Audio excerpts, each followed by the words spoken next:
Sahabat setia Gowor yang dikasihi Tuhan, Shalom. Hari ini adalah Sabtu 17 Oktober 2020, peringatan Santo Ignatius dari Antioquia, uskup dan martir. Ignatius dari Antioquia dilahirkan sekitar tahun 35 Masehi. Menurut tradisi, Ignatius adalah uskup di Antioquia dan menjadi murid Rasul Yohanes. Ignatius dari Antioquia adalah seorang pujangga gereja dan bapak gereja awal. Dalam surat-suratnya terlihatlah bagaimana ajaran-ajaran Ignatius dari Antioquia. Ia melihat bahwa mati sebagai martir adalah kebajikan Kristiani yang tertinggi. Demikian juga kehidupan selibat. Ia menyebut orang yang selibat itu sebagai mempelai dan permata Kristus. Dalam suratnya kepada Santo Polikarpus, ia mengatakan bahwa jikalau seseorang dapat tetap tinggal dalam kemurnian daging untuk kemuliaan tubuh Kristus, biarlah ia tinggal sedemikian dan tanpa kesombongan. Indah sekali yang disampaikan dalam suratnya ini.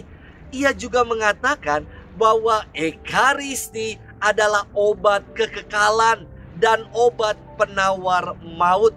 Sakramen Ekaristi merupakan saluran untuk menerima anugerah ilahi. Dalam suratnya kepada jemaat di Roma, Ignatius menuliskan demikian: "Aku ini gandum Tuhan, digiling lembut oleh gigi-gigi singa untuk dijadikan roti Kristus yang paling murni. Maka berdoalah bagiku bersama Dia, agar dengan hewan sebagai alat, aku dijadikan korban Tuhan." Menurut tradisi, Ignatius menjalani kemartirannya dengan dihukum mati pada tanggal 6 Juli tahun 108. Dengan dijadikan mangsa, ia dibuang, dimasukkan ke dalam kandang singa. Saudari-saudaraku, sahabat setia Gowor yang dikasihi Tuhan, hari ini kita akan bersama-sama merenungkan dan mendengarkan firman Tuhan yang diambil dari Injil Lukas 12 ayat 8 sampai dengan 12. Mari kita siapkan hati kita. Haleluya, haleluya, haleluya. Roh kebenaran akan memberi kesaksian tentang aku, dan kalian pun harus memberi kesaksian sabda Tuhan. Haleluya, haleluya, haleluya. Tuhan bersamamu dan bersama rohmu. Inilah Injil Yesus Kristus menurut Santo Lukas. Dimuliakanlah Tuhan. Sekali peristiwa, Yesus bersabda kepada murid-muridnya, "Barang siapa mengakui aku di depan manusia, akan diakui pula oleh Anak Manusia di depan para malaikat Allah.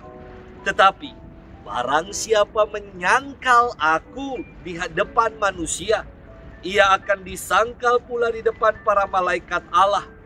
Setiap orang yang mengatakan sesuatu melawan Anak Manusia, ia akan diampuni.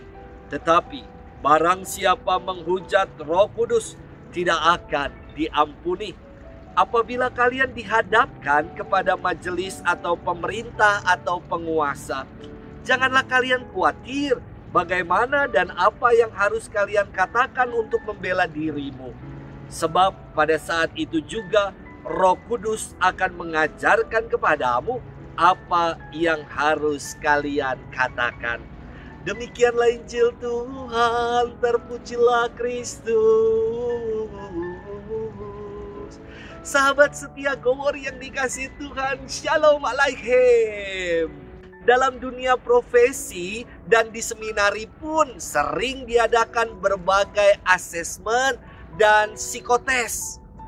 Ada yang namanya LET, yakni Leadership Endurance Test, untuk menilai daya tahan pribadi saat menghadapi tekanan. Syukurlah saya lolos tes ini. Artinya sudah biasa hidup dalam tekanan. Sahabat setia Gowori yang dikasihi Tuhan, firman hari ini mengajak kita untuk bermenung sebagai pengikut-pengikut Tuhan yang sejati.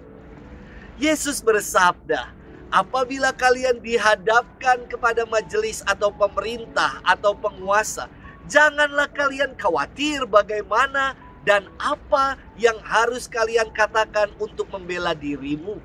Sebab pada saat itu juga Roh Kudus akan mengajarkan kepadamu apa yang harus kalian katakan. Firman yang sungguh sangat meneduhkan dan menguatkan. Firman yang mengajak kita untuk memiliki daya tahan dalam menghadapi tantangan, tekanan, dan badai hidup. Tidak perlu khawatir, sebab Allah akan bekerja atas kita untuk melakukan karya-karya besarnya.